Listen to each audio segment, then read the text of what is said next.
Our Diet Kills is to inform my audience about the emergency climate crisis we are currently experiencing and how we can help by reducing our intake and use of animal byproducts.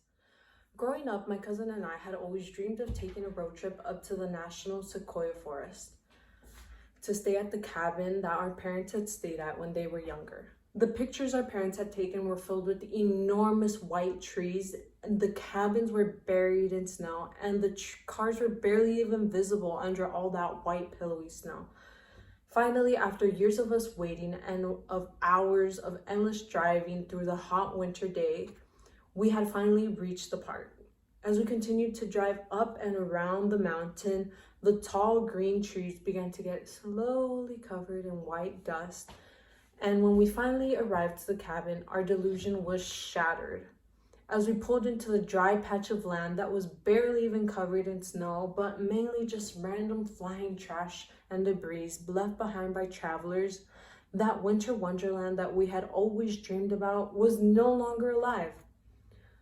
Here is a quote by Terence McKenna that states, "Western civilization is a loaded gun pointed at the head of this planet." Climate change is a huge problem in today's society, and as the temperature continues to rise, it will push us to extreme weather conditions that will soon be unlivable for humans.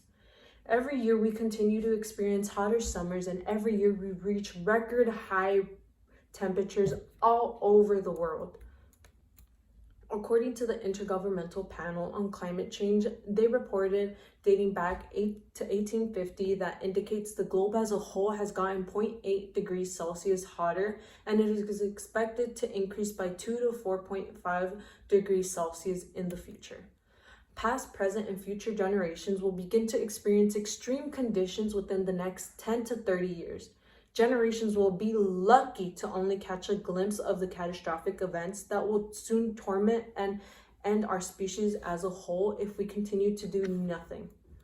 Places all over the world like England have already been experiencing heavy flood waters due to the heavy rainfall that has taken over all over their country.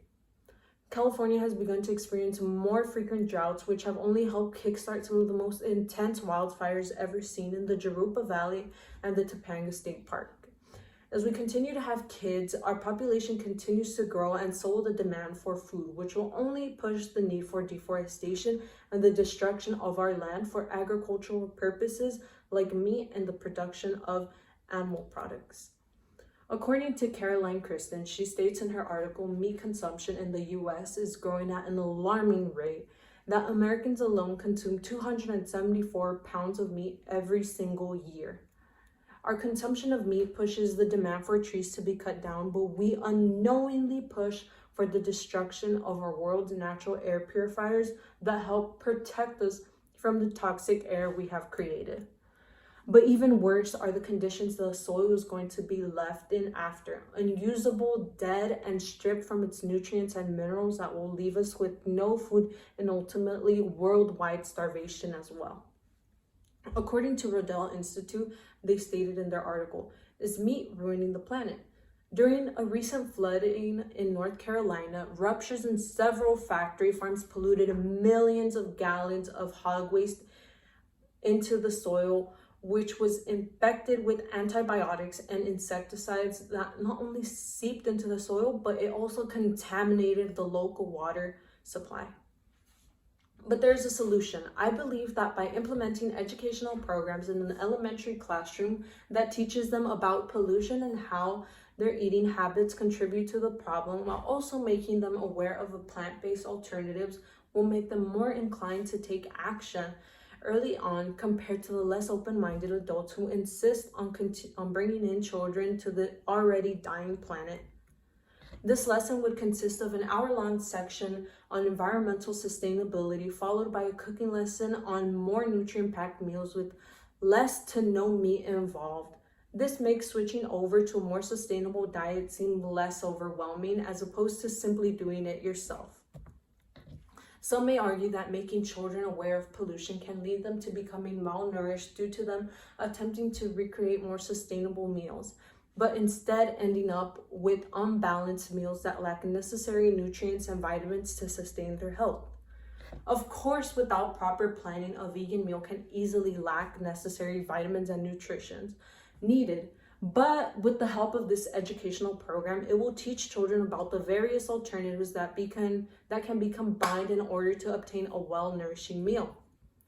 In Nikki Miko's article, Why is Everyone Going Vegan?, she provides alternatives to meat like soy and broccoli, which are calcium-rich foods that are both beneficial to the human and the earth. I know that the thought of having to completely cut out meat from your everyday diet can be overwhelming, but with the help of an educational program, simply scaling back on your intake of animal products can help reduce the amount of meat farms being constructed, while simultaneously helping reduce the number of trees being destroyed, while also helping reduce the carbon emissions.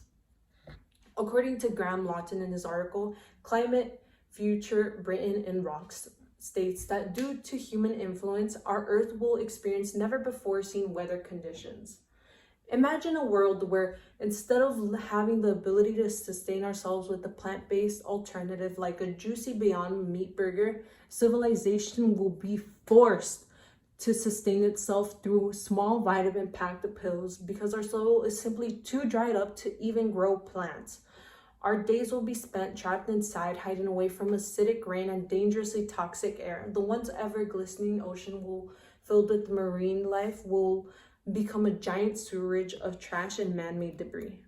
But wait, by simply taking a minute out of your day to click and sign this petition to make environmental studies mandatory in the US, we can start the change now. As the temperature continues to rise, our ice caps will begin to melt away, exposing deadly and never before seen viruses and germs that will leave us sick and possibly even dead, similar to the pandemic we are currently experiencing.